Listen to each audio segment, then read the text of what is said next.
કાર્યક્રમને આગળના દોર તરફ લઈ જતા મહિષાસુર નામના રાક્ષસનો વધ કરી અને માં દુર્ગા એટલે કે પાર્વતી 9 દિવસ સુધી યુદ્ધ કરી 10મા દિવસે એનો વધ કરે છે। તો એની પ્રસ્તુતિ રૂપે અમારી શાળાની ધોરણ 4ની વિદ્યાર્થીનીઓ પોતાની કૃતિ રજૂ કરશે, જેના શબ્દો છે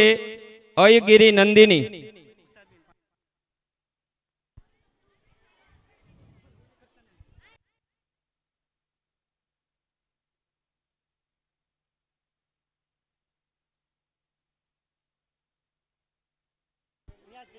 ધોરણ 4ની વિદ્યાર્થીનીઓ પોતાની કૃતિ રજૂ કરશે અયગિરી નંદિની।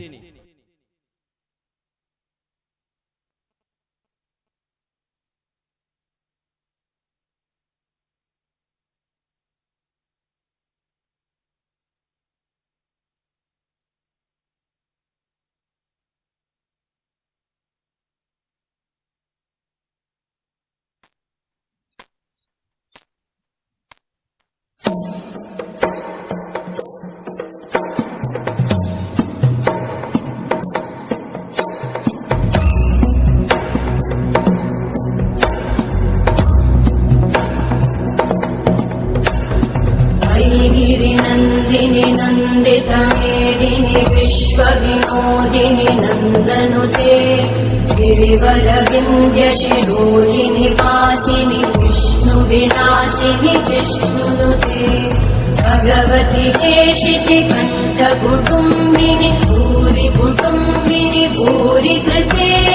जय जय हे महिषासुरमर्दिनि रम्यकपर्दिनि शैलसुते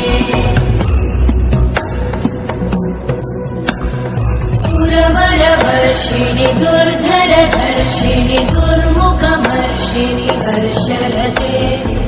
भुवनपोषिणि शङ्करतोषिणि कल्मषमोषिणि घोषरते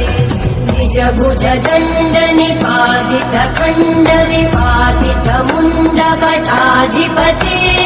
जय जय हे महिषासुरमर्दिनि रम्यकपर्दिनि शैलसुते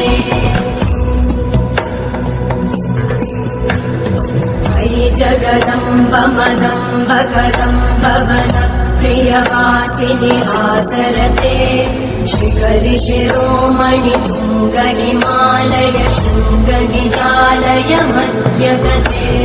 मधु मधुरे मधु कैटभगञ्जिनि कैटभगञ्जिनि रासरते जय जय हे महिषासुरमर्दिनि रम्यकपर्दिनि शैलसुते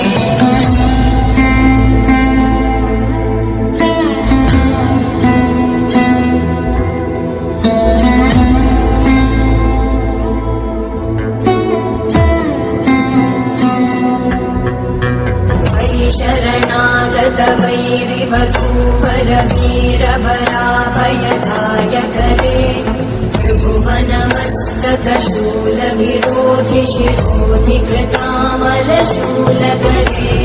दुमिदुमितामर कुन्दुभिनाद महोमुखरीकृत चिन्मकरे जय जय हे महिषासुरमर्दिनि रम्यकपर्दिनि शैलसुते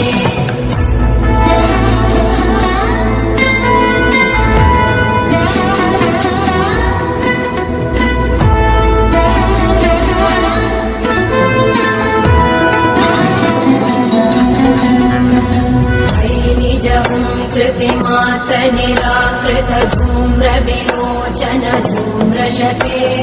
समर विशोषित शोणित बीज समुद्भव शोणित बीजलते शिव शिव शुम्भ निशुम्भ महाहव तर्पित भूत पिशाचरते जय जय हे महिषासुरमर्दिनि रम्यकपर्दिनि शैलसुते मयि दीनदयालुतया कृपयैव त्वया भवितव्यमुमे जगतो जननी कृपयासि यथासि तथानुमितासि रचे यदुचितमद्रभवद्युरली कुरुता दुरुतापमपाकुरुते जय जय जय महिषासुरमर्दिनि रम्यकपर्दिनि शैलसुते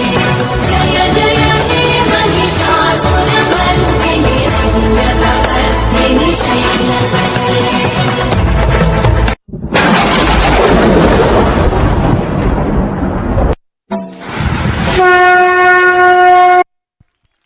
જોરદાર તાળીઓના ગડગડાટથી વધાવીએ. ખૂબ ખૂબ ધન્યવાદ.